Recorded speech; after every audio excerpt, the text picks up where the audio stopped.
TV não é babá. Celular não é babá. Computador não é babá.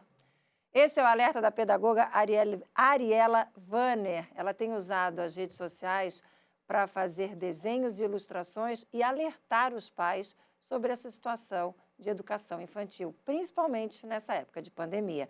Ariela, muito bom dia, obrigada por ter aceitado o nosso convite. Bom dia, Márcia, tudo bem? É uma honra estar aqui contigo hoje. Coisa boa, a honra é nossa te receber para falar de um assunto tão importante, né? Tem muito papai e mamãe fazendo da tela a própria babá da criança?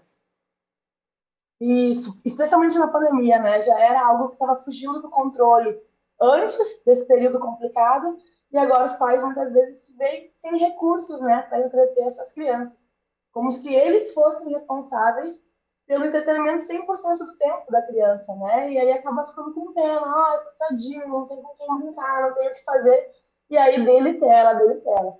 E esse período da pandemia era para ter durado 40 dias, né? Mas a gente está aí há mais de um ano com essa situação e sem previsão de realmente encerramento. E o que era provisório começou a ficar definitivo e os danos estão sendo acarretados, né? Enquanto a gente vai conversando, eu vou pedir para a produção colocar na tela os desenhos que você tem feito, que tem chamado a atenção das pessoas. Tá aí, olha, você sabe por que o seu filho fica na frente da tela? E aí tem um alerta com relação a tempo, né? Até tem um tempo que é possível deixar a criança com a tela do computador, do celular, da TV, enfim. Queria que você falasse um pouquinho sobre isso. Exatamente. Os órgãos oficiais, né, a Associação Brasileira de Pediatria, por exemplo, ela traz a informação de que até os 2 anos não é recomendado telas de nenhuma forma, certo? As musiquinhas ali de fundo, de plano de fundo, mas sem a imagem, sem a luz, né, na frente da criança. Aí, entre os 2 e os 5 anos, é bacana mais ou menos 1 hora de tela, não passar muito disso, porque até certo ponto é natural, né, que a criança tenha esse desejo de estar ligado, né, no que está acontecendo nos desenhos e tal. Mas passar muito de 1 hora até os 5 anos é bem prejudicial para o desenvolvimento cerebral dela. Dos 6 aos 10 anos, a gente recomenda 2 horas no máximo. E dos 7 até os 18 anos, e essa recomendação continua na vida adulta, seria 3 horas de tela por dia, quando a gente, né, consegue trabalhar longe das telas, por exemplo, seria a recomendação ideal. Quem trabalha com as telas, né, o dia inteiro conectado no telefone, no celular, a recomendação é que se use o menos possível fora desse horário, porque a gente já ultrapassou bastante esse tempo. O excesso do uso de tela pode virar vício? Pode virar dependência? Vício, a gente, para caracterizar que é um vício, vício seria já algo extremamente descontrolado, que a pessoa precisaria de uma desintoxicação, né? Porque ela tem até o período de abstinência. Ocorre, dá para acontecer, com certeza, só que não é o mais comum, né? O mais comum é que a pessoa vá, adulta, vá, né, saindo do contato das telas e conseguindo se conectar em outras atividades, porque o seu cérebro já está completamente desenvolvido. A criança, ela tem mais dificuldade para se desconectar da tela e se concentrar em outras coisas, porque o cérebro dela ainda está em desenvolvimento, entende? Então isso interfere muito na sua imaginação, na sua criatividade, no que ela consegue fazer quando ela está entediada, né? Lembra a gente, quando a gente era criança, não tinha à disposição essas telas, né, da forma como é hoje. A gente era obrigada a passar tédio e a inventar o que fazer, né? A fazer arte, como os antigos diziam. E as crianças de hoje, elas não estão tendo essa oportunidade de testar a sua imaginação, de usar a sua criatividade para se entreter. E essa é a tarefa da imaginação dela, sabe? E dos pais, qual é a tarefa? Porque deve ter muito papai e mamãe ouvindo a gente falar agora, dizendo, e como é que eu faço? Eu estou trabalhando em casa, eu tenho que ficar na frente do meu trabalho aqui, do meu computador, e aí ele fica ali no celular, eu fico mais tranquilo, o que eu faço com ele? O que a gente responde para quem está pensando assim?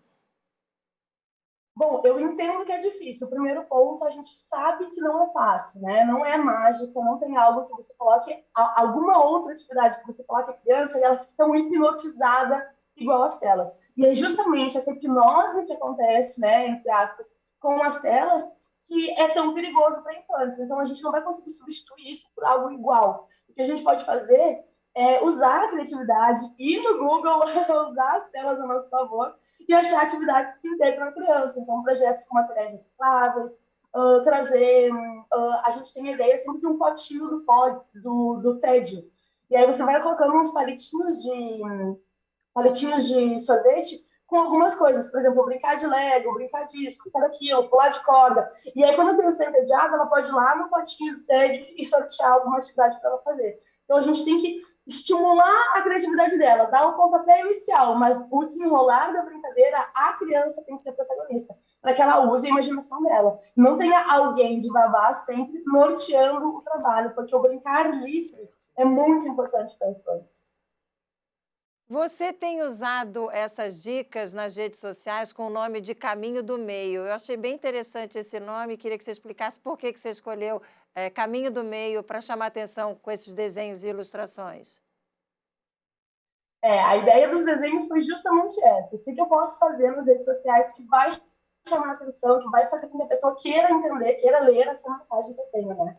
E o Caminho do Meio eu escolhi porque dentro da pedagogia a gente percebe dois automáticos, né? Tem pais que agem no automático mais para o lado, tendendo para o lado extremo do autoritarismo, da agressividade. Então, tu faz o que eu mando porque eu tô mandando e aqui em casa quem manda sou eu. E quando tu tiver a tua casa, tu pensa por si só, mas aqui não tem diálogo. Então, esse é um dos extremos. E o outro extremo, tão complicado quanto, tão negativo quanto, é o extremo da permissividade, que o pai deixa a criança literalmente fazer o que ela quiser, pintar e bordar. E aí o pai fica em volta, por favor, fulaninho, não bota fogo na casa, por favor, escuta o que eu digo, mas sem firmeza alguma, sem realmente tomar as rédeas da situação, né? Deixar a criança coordenar tudo. E tanto um extremo quanto o outro é negativo, porque a criança não está realmente entendendo o seu papel, a sua parte na engrenagem da família. E eu tenho o lema assim: se a criança não aprende a viver harmoniosamente com a sua própria família, com a sua pequena comunidade dentro da sua casa, como que ela vai viver harmoniosamente com o mundo depois, né? Como que ela vai ser uma cidadã que sabe o seu lugar dentro da engrenagem da comunidade que ela vive.